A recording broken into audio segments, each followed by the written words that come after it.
focus and where I spend most of my time is on three core commodities.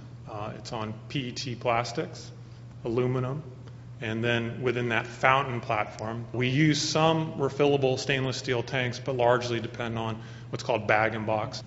Our overall vision is around zero waste.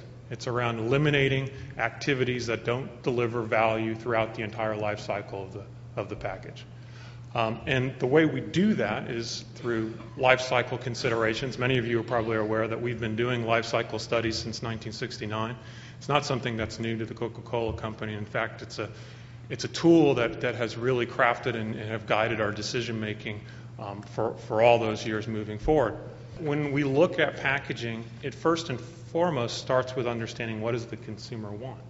What does the consumer need at the end of the day? And at the most basic level, what a consumer wants is to get the package delivered to them. And while we would be happy to pour it in their hands if they would buy it that way, or we'd be happy to hook it up to your tap at your home, and trust me, we've looked at all kind of modeling in terms of seeing if there's a way to be able to do that. We haven't cracked that nut, and so we do not bottle tap water. And so in terms of providing engineered beverages, we've got to get them from point A to point B, and that's the primary reason in terms of using packaging. But there is also consideration around functionality. Next is around lightweighting or using less materials. We've been doing this since the beginning of the company, and no surprise because it's the easiest way in terms of reducing cost. I think everybody in the room, probably in the manufacturing industry here, looks for ways to drive out weight from their materials. If there are differences often between different products or packages, I'd be careful in terms of saying one is better than the other without first understanding the full picture of whether wastes aren't being transferred to another part of the value chain. So I can super reduce a packaging weight, but then I have to start increasing secondary packaging.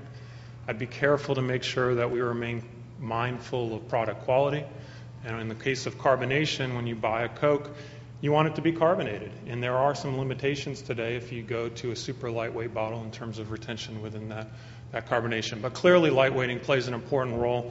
We've got a commitment, and really what we focused on is over all of our packaging, is that being mindful across secondary, transport, primary packaging, a 7% reduction by 2015.